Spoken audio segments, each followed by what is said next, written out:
बिस्मिल्लाहिर्रहमानिर्रहीम। स्टूडेंट्स, हमने chapter number 2 जो है वो लास्ट लेक्चर में ख़त्म कर लिया था और नेक्स्ट जो हमने करना है वो रिव्यू एक्सरसाइज या रिव्यू क्वेश्चन हम देखते हैं कि जो सबसे पहले रिव्यू एक्सरसाइज के अंदर या रिव्यू क्वेश्चन के अंदर सबसे पहला जो ऑप्शन आता है वो मल्टीपल चॉइस क्वेश्चन का आता है। अब मल्टीपल चॉइस क्वेश्चन को हम रीड करते हैं और रीड करने के साथ साथ हम जो ट्रू आंसर है उसको हम टिक का निशान लगाते हैं।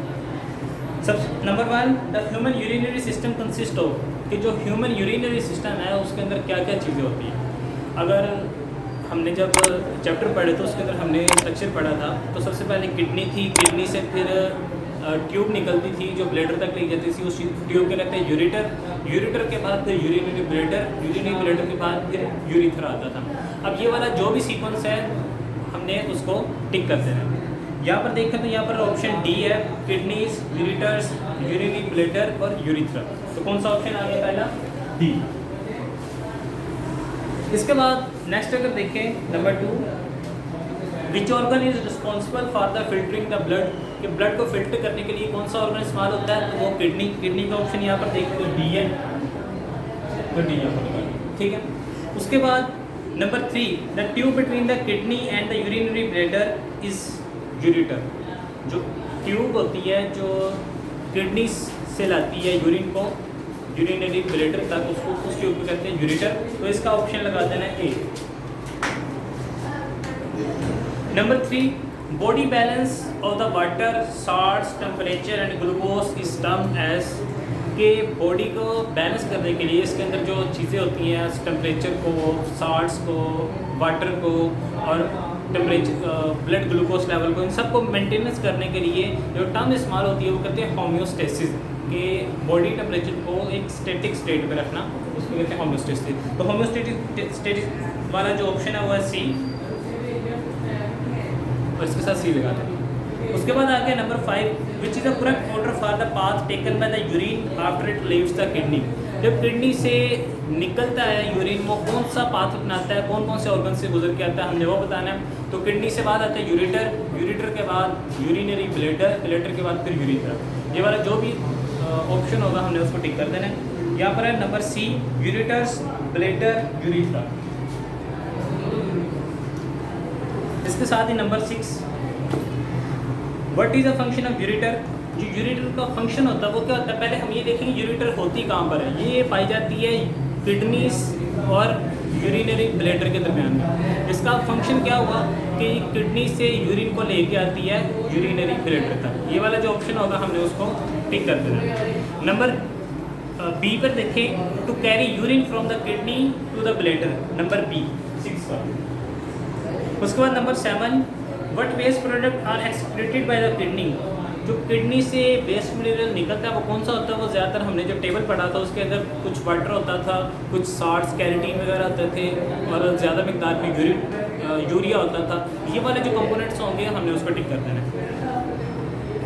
तो नंबर 1 जो है, नंबर अगर ए देखें तो उसके अंदर यूरिया भी आ जाता है, वाटर भी आ जाता है और साल्ट्स भी आ जाते हैं। तो कौन सा है? ए। अब 8 देखना है, the 2 main function of the sweat are the, जो स्वेट ग्लैंड्स होते हैं, जो पसीना वगैरह आता है वो क्यों आता है, उसका फंक्शन क्या होता है। पहला तो एक फंक्शन ये होता है कि हमारी बॉडी से जो वेस्ट साल्ट्स हैं या वेस्ट वाटर है उसको रिलीज़ कर दिया जाए, पहला फंक्शन।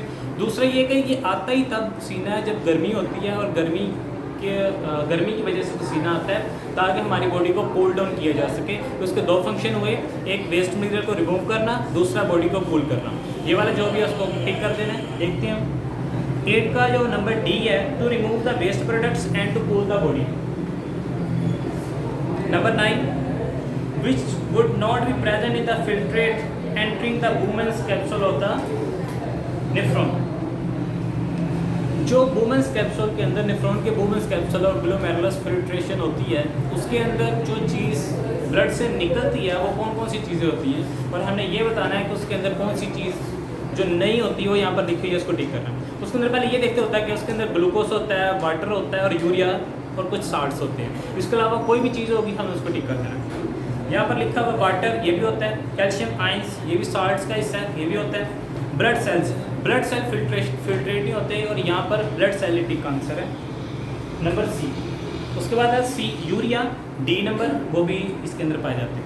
अब हम देखते हैं number 10 and last. During peritoneal dialysis the waste material moves from, जो पेरिटोनियल डायलिसिस होता है वो किस तरह होता है कि गट एब्डोमिनल कैविटी के अंदर, पेरिटोनियल कैविटी के अंदर डायलिसिस फ्लूइड जो है वो एंटर किया जाता है। फिर वहाँ पर पेरिटोनियम कैविटी होती है, वहाँ से डिफ्यूज़ जो वेस्ट मटेरियल वो पेरिटोनियम कैविटी के अंदर जो मौजूद ब्लड वेसल्स वहाँ से डिफ्यूज़ होता है ब्लड वेसल्स के उसके फ्लूइड के अंदर, और फ्लूइड से फिर बाहर निकाल दिया जाता है। इसके मतलब कोई भी चीज़ होगी हमने उसको टिक करना है। यहाँ पर देखिए number C, the peritoneum blood vessels to the dialysis fluid, जो डायलिसिस फ्लूइड के अंदर जाता है, ये चीज़ है। उसके बाद नंबर 2 आ गया हुआ है शॉर्ट क्वेश्चन। नंबर 10 का सी। उसके बाद आगे नेक्स्ट क्वेश्चन आते हैं, शॉर्ट क्वेश्चन है। नंबर 1 देखते हैं short question. What are the major organs involve in the homeostasis, जो होम्योस्टेसिस के अंदर जो मेजर ऑर्गन्स इन्वॉल्व है उनके नाम लिखें। इसके अंदर हमने पढ़ा था स्किन है, लंग्स है और किडनी है, और state roles of each these organs, इन तमाम ऑर्गन्स के रोल बताने हैं। अब स्किन क्या करती है, वेस्ट मटेरियल को रिलीज़ करवाती है, वेस्ट मटेरियल को रिलीज़ करवाती है स्वेट ग्लैंड के जरिए, और दूसरा क्या करती है, बॉडी को कूल डाउन करती है। लंग्स क्या करते हैं, वेस्ट गैसेस को, कार्बन डाइऑक्साइड को बॉडी से एक्सक्रीट करवाते हैं, रिमूव कराते हैं। और जो किडनी आ गई, किडनी यूरिया को, वाटर को और साल्ट्स को उसको बॉडी से रिमूव कराती है। तो ये था हमारा पहला शॉर्ट क्वेश्चन। और दूसरा शॉर्ट क्वेश्चन अगर हम देखें, identify and label the following diagram, nephron की डायग्राम दी हुई है और उसको कहा गया है कि लेबल करें। और लेबल जब मैंने नेफ्रॉन का करवाया था टॉपिक, तब मैंने डायग्राम भी बनाई थी और लेबल भी करवा दिया था। इसके बाद जो हमने करना है शॉर्ट क्वेश्चन के अंदर वो है terms to know, the terms to know. ऐसी टर्म्स, ऐसे वर्ड्स जिनका इस चैप्टर पढ़ने के बाद हमें पता होना चाहिए, वो चीज़ें हैं। ये इसके अंदर जितने भी टर्म्स हैं हम सारे पढ़ चुके हैं। मैं सिर्फ इनको एक दफ़ा रीड कर देता हूँ कि कौन कौन सी टर्म्स हैं। बोमन्स कैप्सूल नेफ्रॉन का एक पार्ट होता है। कलेक्टिंग डक्ट, ये भी किडनी का एक हिस्सा होता है जो कलेक्ट करता है सारे यूरिन को, तमाम नेफ्रॉन्स को, नेफ्रॉन के। Dialysis cleaning of blood artificially, और डायलाइजर मशीन होती है जिससे डायलिसिस होती है। डिस्टल कन्वोल्यूटेड ट्यूब्यूल, ये भी नेफ्रॉन का एक हिस्सा है। फिर एक्सक्रीशन जो होती है बॉडी के अंदर से वेस्ट मटेरियल को रिलीज़ करवाना, खास तौर पे नाइट्रोजनस वेस्ट को। ग्लोमेरुलर फिल्ट्रेट, जो ग्लोमेरुलस की जो नेफ्रॉन का हिस्सा होता है ग्लोमेरुलस, उसके अंदर जो फिल्ट्रेशन होती है उसको कहते हैं ग्लोमेरुलर फिल्ट्रेट। नेक्स्ट वही ग्लोमेरुलस आ गया। फिर आता है गटेशन। गटेशन होती है कि जैसे ग्रासेस वगैरह, उसके अंदर से वेस्ट वाटर का रिलीज़ होना, उनकी टिप्स पर आ जाना, तो ये कहते हैं गटेशन। थाइलस, ये भी स्ट्रक्चर है किसका, किडनी का। उसके बाद आता है होम्योस्टेसिस, ये भी टर्म जो स्टार्टिंग पढ़ी थी। लिथोट्रिप्सी ट्रीटमेंट है। लोपोफेनिले, ये भी पार्ट है नेफ्रॉन का। नेफ्रॉन ये भी बता चुका था। ऑस्मो रेगुलेशन, ये भी बता चुका था। पेपिलरी डक्ट्स में नेफ्रॉन उसका किडनी का हिस्सा होते हैं। उसके बाद पेरिटोनियल डायलिसिस की एक टाइप है। प्रेशर फिल्ट्रेशन, जो फिल्ट्रेशन होती है प्रेशर की वजह से, जहाँ पर जो ग्लोमेरुलस फिल्ट्रेशन होती है उसको प्रेशर फिल्ट्रेशन कहा जाता है। प्रोक्सिमल कन्वोल्यूटेड ट्यूब्यूल, ये भी नेफ्रॉन का एक हिस्सा है। रीनल कैप्सूल, ये भी नेफ्रॉन का एक हिस्सा है। रीनल पेल्विस, ये किडनी के अंदर एक पोर्शन पाया जाता है पेल्विस, जो मदद देता है यूरिन को बाहर निकालने में, यूरेटर तक लाने में। फिर आता है रीनल पैरामिड, ये पार्ट्स होते हैं छोटे से पैरामिड टाइप के किडनी के अंदर, जब उसको काटा जाता है फिर नजर आते हैं। रीनल ट्यूब्यूल, ये ट्यूब्यूल्स होती हैं जो किडनी के अंदर पाई जाती हैं। सिलेक्टिव रीअब्जॉर्प्शन, जो सिलेक्टिव रीअब्जॉर्प्शन होती है कलेक्टिंग डक्ट के अंदर, उसको कहते हैं। उसके बाद यूरेटर, ये भी हम पढ़ चुके हैं। यूरिथ्रा, ये भी पढ़ चुके हैं, जब यूरिन को बॉडी से बाहर लेके जाता है वो ट्यूब। यूरिनरी ब्लैडर, जो यूरिन को स्टोर करता है। यूरिनरी सिस्टम, जो पूरा यूरिनरी सिस्टम है उसको हम क्या कहते हैं, जो यूरिनेशन के अंदर इन्वॉल्व है उसको यूरिनरी सिस्टम कहा जाता है। इसके साथ साथ ही हमारी एक्सरसाइज भी खत्म हो रही है और हमारा चैप्टर भी खत्म हो रहा है। इसके मुताबिक कोई भी क्वेश्चन हो तो आप कमेंट करके पूछ सकते हैं।